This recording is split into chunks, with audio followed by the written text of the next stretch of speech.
Hello friend, welcome back to Jai Shri education. Welcome back to everyone. और कैसे हैं आप सभी लोग? आशा करता हूँ अच्छे हैं, कुशल में, मंगल में होंगे।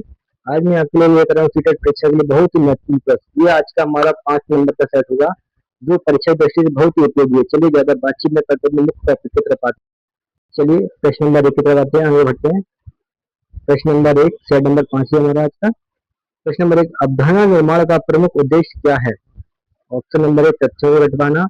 ऑप्शन नंबर 1, अर्थपूर्ण समझ विकसित करना। ऑप्शन नंबर सी, परीक्षा की तैयारी कराना। ऑप्शन नंबर डी, गृह कार्य पूरा कराना। तो बताएं कि शिक्षक होने के नाते एक अवधारणा का प्रमुख उद्देश्य क्या होता है? छात्र को तथ्यों को रटवाना सबसे बड़ा नेगेटिव पॉइंट, रटवाना ही सबसे बड़ा नेगेटिव पॉइंट है, तो ये पहला तो होना ही नहीं है। सेकंड कहते हैं अर्थपूर्ण समझ विकसित करना। हाँ, छात्रों को कुछ भी ज्ञान करें उसका अर्थपूर्ण समझ विकसित करें, जिसकी सहायता से वे किसी भी कार्य को कुशलता पूर्वक कर सके। तो इसका आंसर क्या होगा? Option number B is the correct answer होगा।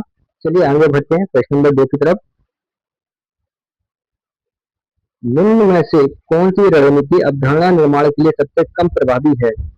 ऑप्शन नंबर ए, विविध उदाहरण देना। ऑप्शन नंबर बी, गैर उदाहरण प्रस्तुत करना। ऑप्शन नंबर सी, विद्यार्थियों से परिभाषा रटवाना। ऑप्शन नंबर सी, विद्यार्थियों से स्वयं उदाहरण बनवाना। तो बताएं इसका आंसर क्या होगा? तो नेगेटिव पॉइंट है, उनको ध्यान में रखकर ही प्रश्न का आंसर दें। क्या वो निर्माण के लिए सबसे कम प्रभावी है? क्या विविध उदाहरण देना? यह शिक्षक छात्रों को सबसे बेस्ट उपयुक्त उदाहरण, एक प्रभावी क्रिया है, उदाहरण देकर के समझाना छात्रों को। और गैर उदाहरण देकर प्रस्तुत करना, यह भी अच्छी क्रिया है, कोई उदाहरण न दे, डायरेक्ट वे में समझाना बच्चों को।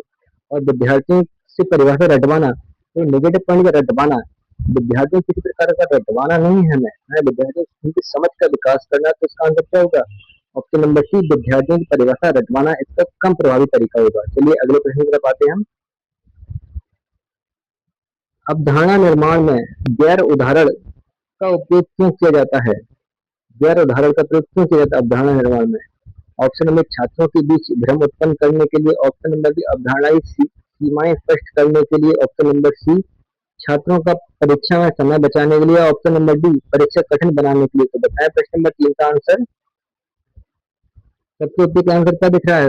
छात्रों के बीच भ्रम उत्पन्न करना। भ्रम उत्पन्न करना एक नेगेटिव पॉइंट है, तो ये तो होना ही नहीं है। ऑप्शन नंबर सी के अंदर छात्रों की परीक्षा का समय बचाने के लिए नहीं, परीक्षा का समय बचाने की, परीक्षा के लिए समय उपयुक्त देना चाहिए छात्रों को। सीवी में और डी में कहते हैं परीक्षा कठिन बनाने के लिए नहीं। अगर छात्रों की परीक्षा कठिन बना दे, छात्रों को सीखने से फायदा क्या होगा? तो प्रश्न का उपयुक्त आंसर क्या दिख रहा है? अवधारणा की सीमाएं स्पष्ट करने के लिए। Option number B is the correct answer होगा प्रश्न नंबर 3 का। चलिए अगले प्रश्न की तरफ आते हैं। पियाजे के अनुसार नई अवधारणा का निर्माण मुख्यतः किस प्रक्रिया से होता है?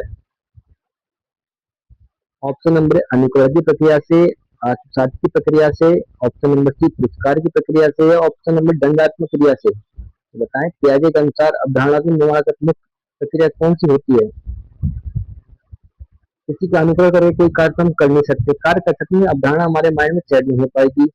पुरस्कार की प्रक्रिया से किसी को रिवॉर्ड देकर के अपने मन की अवधारणा विकसित कर सकती है, नहीं हो सकता है। या दंडात्मक क्रिया, दंडात्मक द्वारा कोई कार्य नहीं कराया जा सकता है। किसी भी छात्र को अगर कार्य कराना तो उसके कुशलता पूर्वक प्यार से समझाएं, उसके मन को समझाएं, उसी हिसाब से बालक कार्य कर देंगे आपको। तो इसका आंसर क्या होना चाहिए? ऑप्शन नंबर बी, आत्मसात की प्रक्रिया के द्वारा मुख्यतः कोई भी कार्य कराया जा सकता है। Option number B is the correct answer होगा इसका। चलिए अगले प्रश्न पर आते हैं। बाइगोस्की स्थान चलते भाई। बाइगोस्की के अनुसार अवधारणा निर्माण में सबसे महत्वपूर्ण भूमिका किसकी होती है? ऑप्शन नंबर ए, व्यक्तिगत अनुभव एवं स्व अन्वेषण की। ऑप्शन नंबर बी, सामाजिक अंतर्क्रिया की एवं भाषा की। ऑप्शन नंबर सी, प्रत्यक्ष अवलोकन एवं अनुकरण की। या ऑप्शन नंबर डी, अभ्यास एवं पुनरावृत्ति की। बताएं इसका आंसर क्या होगा? व्यक्तिगत अनुभव स्व अन्वेषण की तो नहीं होनी चाहिए। देखिए इसमें सारे आंसर पॉजिटिव टाइप के साथ हैं, तो आपको ये समझकर ही क्या करना, बाइगोस्की की अवधारणाओं का ध्यान रखकर ही आंसर पर टिक करना होगा। इसमें सबसे उपयुक्त आंसर कौन सा दिख रहा है? सामाजिक अंतर्क्रिया एवं भाषा, यही हमारा बाइगोस्की का अन्वेषण सिद्धांत ही है, सामाजिक अंतर्क्रिया का सिद्धांत। तो option number D is the correct answer होगा प्रश्न नंबर 5 का। चलिए अगले प्रश्न पर आते हैं। शिक्षक को अवधारणा निर्माण के समय सबसे पहले क्या करना चाहिए? क्या कुछ शिक्षक को अवधारणा निर्माण के समय क्या करना चाहिए? विद्यार्थियों के पूर्व ज्ञान का आकलन करना चाहिए, विद्यार्थियों के पूर्व अनुभवों को जानना चाहिए, विद्यार्थियों के पूर्व ज्ञान का पता लगाना चाहिए, या विद्यार्थियों की प्रारंभिक समझ का मूल्यांकन करना चाहिए। तो बताएं आप, इसका आंसर क्या होना चाहिए आपकी दृष्टि से? सही आंसर बताएं। एक शिक्षक पूर्व ज्ञान का आकलन, पूर्व ज्ञान का कोई आकलन नहीं कर सकते, पूर्व ज्ञान को देखा जा सकता है, बच्चे ने क्या सीखा है क्या आकलन नहीं कर सकते। विद्यार्थी पूर्व अनुभवों का जानना, विद्यार्थी पूर्व अनुभवों को जानने से हमें क्या फायदा होगा? कोई फायदा तो है नहीं, ना ही कोई क्रिया कर सकते हैं उसके द्वारा, कोई भी ऑप्शन नहीं होगा। ऑप्शन नंबर सी कह रहे हैं विद्यार्थी पूर्व ज्ञान का पता लगाना है। जब तक हम विद्यार्थी पूर्व ज्ञान का पता नहीं लगा सकते तो उसकी मानसिक क्रियाओं का अवलोकन भी नहीं कर सकते हैं। हमें पूछा क्या जा रहा है, अवधारणा निर्माण सबसे पहले क्या करना चाहिए? विद्यार्थी पूर्व ज्ञान का पता लगाना चाहिए, विद्यार्थी को क्या आता है क्या नहीं आता है, बच्चे को एबीसीडी आती है या नहीं आती है, बच्चे को किस किस प्रकार की भाषाएं आती हैं, ये सारी चीजें पूर्व अनुमान का पूर्व ज्ञान का पता लगाना ही अवधारणा निर्माण का सबसे महत्वपूर्ण टॉपिक होता है। तो इसका आंसर क्या होगा प्रश्न नंबर 6 का? ऑप्शन नंबर सी, विद्यार्थियों के पूर्व ज्ञान का पता लगाना सही आंसर होगा इसका, प्रश्न नंबर 6 का। चलिए अगले प्रश्न की तरफ आते हैं, प्रश्न नंबर 7। निम्नलिखित में से कौन सी गतिविधि अवधारणा निर्माण को बढ़ावा देती है? ऑप्शन नंबर 1 प्रश्न पूछना एवं समूह चर्चा करना, ऑप्शन नंबर 2 विषय पर केवल व्याख्यान देना, ऑप्शन नंबर 3 तथ्यों को रटने का अभ्यास कराना, ऑप्शन नंबर डी केवल नोट्स लिखने का कार्य कराना। तो बताएं आपके इस प्रश्न का आंसर क्या होगा? सबसे सबसे गतिविधि अवधारणा निर्माण को बढ़ावा देती है, कौन सी क्रिया देती है अवधारणा निर्माण को बढ़ावा? प्रश्न पूछना एवं समूह में चर्चा करनी, जब तक हम बच्चों के साथ समूह से प्रश्न पूछेंगे चर्चा नहीं करेंगे किसी प्रकार की बहस नहीं करेंगे, तब तक बच्चे के अंदर गतिविधि अवधारणा का निर्माण नहीं होगा। तो गतिविधि अवधारणा का निर्माण किसके द्वारा? आपसी बोलचाल, आपसी प्यार, आपसी चर्चाओं के द्वारा ये बच्चे के अंदर गतिविधि अवधारणा का विकास होता है। तो इसका आंसर क्या होगा? Option number A is the correct answer, प्रश्न पूछना एवं समूह चर्चा कराना। चलिए अगले प्रश्न की तरफ आते हैं। बच्चों में स्वयं उदाहरण खोजने के लिए कहना किस प्रकार के अभिगम को प्रोत्साहित करता है? ऑप्शन नंबर ए सहयोगात्मक अभिगम, ऑप्शन नंबर बी अन्वेषणात्मक अभिगम, ऑप्शन नंबर सी रचनावादी अभिगम, ऑप्शन नंबर डी अनुभवात्मक अभिगम। तो बताएं इसका आंसर क्या होगा प्रश्न नंबर 8 का? बच्चों से हम उदाहरण खोजने के लिए यानी कि बच्चे को जागरूक करने के लिए किया जा रहा है। तो इसका आंसर क्या, कौन सा अभिगम सबसे बच्चे की आंतरिक क्रिया को जागरूक किया जा सकता है? रचना रचनावादी अभिगम के द्वारा कि आप क्या जो कुछ कर सकते हो अपने आप करें, कोई रोक टोक नहीं, बच्चे को मोटिवेशन है बच्चे के अंदर कि आप जो कर सकते हो वो करो, बच्चा बच्चा अपने आप ही एक अच्छा कार्य करेगा। आप कक्षा में सभी छात्रों को दिखाने, शिक्षकों के सम्मुख अच्छा प्रदर्शन करने की। तो इसका आंसर क्या होगा? ऑप्शन नंबर सी रचनावादी अभिगम। चलिए अगले प्रश्न की तरफ आते हैं। अवधारणा निर्माण में शिक्षक की भूमिका क्या होनी चाहिए? ऑप्शन नंबर सूचना प्रदाता की, ऑप्शन नंबर बी मार्गदर्शक सहायक की, ऑप्शन नंबर सी अनुशासनकर्ता की, ऑप्शन नंबर डी मूल्यांकनकर्ता की। तो बताएं इसका आंसर क्या होगा इस प्रश्न नंबर 9 का? अब क्या ये जो विकल्प आपको खुद ही दिख रहा होगा क्या होगा? मार्गदर्शक एवं सहायक की। Option number B is the correct answer होगा इसका। चलिए अगले प्रश्न की तरफ आते हैं। यदि विद्यार्थी किसी अवधारणा को नए संदर्भ में लागू कर सके तो यह किसका संकेत है? किसी अवधारणा को नए संदर्भ में लागू करने से कौन सा अधिगम बच्चे के अंदर जागृत होता है? हटकर सीखना नहीं, सतही अभिज्ञान नहीं, अवधारणात्मक समझ नहीं, हो सकता है अवधारणात्मक समझ और या स्मृति ज्ञान। तो वो वैसे ध्यान से पढ़कर जो जाएगा उसे खुद स्वतः ही दिख रहा होगा, रटकर सीखना कोई एक अधिगम नहीं है, रटकर सीखने की क्रिया नकारात्मक होती है। सतही अधिगम ऊपरी ऊपरी छात्रों की ऊपरी ऊपरी क्रियाओं को देखकर भी अधिगम हो सकता है, नहीं हो सकता है। स्मृति जो बच्चे को याद करने की क्षमता को कोई दोष वो अधिगम हो नहीं हो सकता है। तो अधिगम क्या होगा हमारा? अवधारणात्मक समझ का विकास करना। Option number C is the correct answer होगा इसका। चलिए अगले प्रश्न पर आते हैं। यदि विद्यार्थी किसी अवधारणा को नए संदर्भ में लागू कर सके तो यह किसका संकेत है? तथ्यात्मक स्मृति का, सतही समझ का, अवधारणात्मक समझ का, ऑप्शन नंबर डी यांत्रिक समझ का। बताएं इस प्रश्न का आंसर क्या होगा? सभी प्रश्नों को ध्यान से पढ़ें और इनके विकल्पों को पूरा ध्यान दें, कौन सा ऋणात्मक, कौन सा नेगेटिव पॉइंट के, कौन सा पॉजिटिव पॉइंट है, उसी हिसाब से विकल्प का चयन करें आप। तो प्रश्न नंबर 11 में क्या प्रश्न की भाषा के अनुसार कौन सा विकल्प सही है? विद्यार्थी किसी अवधारणा को नए संदर्भ में लागू कर सके तो किसका संकेत होगा?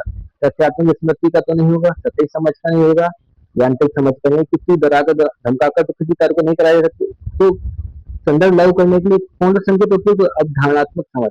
बच्चे के अंदर किसी प्रकार की अवधारणा माइंड में समझ आ जाती है तो वो किसी भी कार्य को तुरंत उस अवधारणा के अनुसार सॉल्व कर सकता है, हल कर सकता है। Option number C is the correct answer होगा। चलिए अगले प्रश्न की तरफ आते हैं। अवधारणा निर्माण का मुख्य उद्देश्य क्या है? ऑप्शन नंबर तथ्यों और सूचनाओं को याद कराना, याद रखना। ऑप्शन नंबर वस्तुओं एवं घटनाओं में समानताओं को पहचानना, विषय वस्तु को क्रमबद्ध रूप से प्रस्तुत करना। ऑप्शन नंबर डी सीखी गई जानकारी का बार बार अभ्यास करना। बताएं इस प्रश्न का आंसर क्या होगा? प्रश्न नंबर 12 का तो सबसे टैग प्लस पॉइंट देखना, तथ्यों और सूचनाओं को याद करना किसी प्रकार की कोई क्रिया का मुख्य उद्देश्य नहीं हो सकता है। विषय वस्तु क्रमबद्ध रूप से प्रस्तुत, क्रमबद्ध नहीं करना, क्रमबद्ध कुछ भी लगा सकते हैं, क्रम के आगे किसी कोई टेंशन नहीं होगी, परंतु कैसे करना, एक समान लगाना चाहिए। सीखी हुई जानकारी का बार बार अभ्यास करना, बार बार जानकारी का अभ्यास करने से किसी प्रकार का रटन तो नहीं करना है। तो ऑप्शन इसका कौन सा पॉजिटिव दिख रहा है? ऑप्शन नंबर बी वस्तु घटनाओं में समानता को पहचानना, वस्तु कैसी है कैसी नहीं, इसमें क्या क्या समानता है, ये सभी चीजें बच्चे को पहचानने की चीजें बतानी चाहिए। तो इसका आंसर क्या होगा? ऑप्शन नंबर बी वस्तु एवं घटनाओं में समानता को पहचानना। Option number B is the correct answer प्रश्न नंबर 12 का। चलिए अगले प्रश्न पे आते हैं। अवधारणा निर्माण में बच्चा सबसे पहले किसका अनुभव करता है? ऑप्शन नंबर ए विभिन्न उदाहरणों का। ऑप्शन नंबर बी विभिन्न परिभाषाओं का। ऑप्शन नंबर सी विभिन्न नियमों का। ऑप्शन नंबर डी विभिन्न पाठ्य सामग्रियों का। तो बताएं बच्चा किसका अनुभव करता है सबसे पहले अवधारणा निर्माण में? विभिन्न उदाहरणों का, विभिन्न पाठ्य सामग्रियों का तो करता नहीं है, विभिन्न नियमों का भी नहीं करता है, तो किसका करता है? देख करके बच्चा करता है, विभिन्न उदाहरणों का अनुभव करता है बच्चा पहले। ऑप्शन नंबर ए इज इसका करेक्ट आंसर होगा। चलिए अगले प्रश्न पर आते हैं।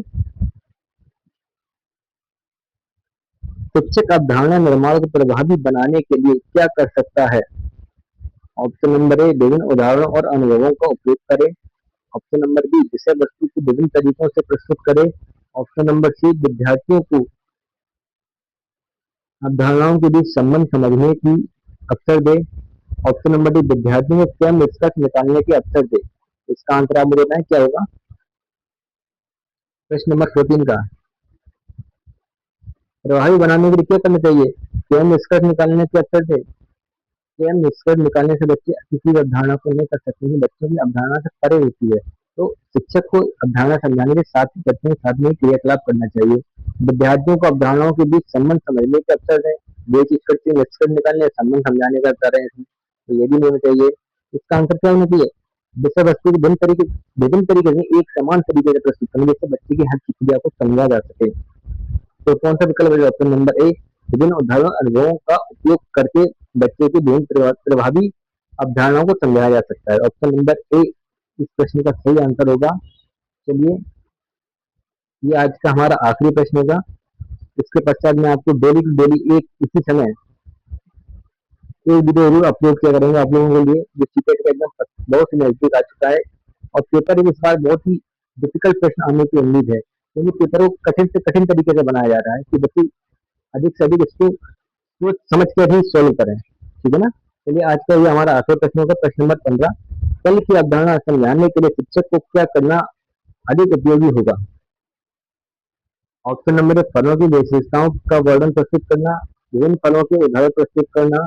ऑप्शन नंबर सी फलों के बारे में पाठ का वाचन कराना। ऑप्शन नंबर डी फलों से संबंधित प्रश्नों पर चर्चा कराना। तो बताएं इसका आंसर क्या होगा? फलों की अवधारणा समझानी तो फलों की विशेषताओं का वर्णन करना, अवधारणा समझाने फल कैसे क्या होते हैं, ना कि अवधारणा बताना है, विशेषताएं बताना है।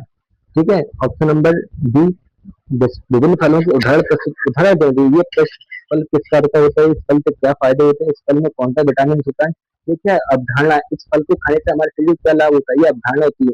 इस फल के क्या क्या यूज होते हैं, ये क्या अवधारणाएं हैं अलग अलग तरीके की। तो इसका आंसर क्या होगा? फलों के बारे में, फलों के विभिन्न विभिन्न फलों के उदाहरण प्रस्तुत करना चाहिए। क्या करना चाहिए? विभिन्न फलों के उदाहरण प्रस्तुत, इस फल का ये लाभ होता है, केले से क्या लाभ होता है, सेब, तो अवधारणाएं अलग अलग होंगी, तो फल की उदाहरण प्रस्तुत करने से ही बच्चे को जानकारी होगी। ठीक है? चलिए आज के आखिरी प्रश्न था। और अगर आपको मेरा वीडियो अच्छा लगे तो मेरे वीडियो को लाइक, चैनल सब्सक्राइब और वीडियो को शेयर अवश्य करें। ठीक है ना? चलिए वीडियो देखने में धन्यवाद।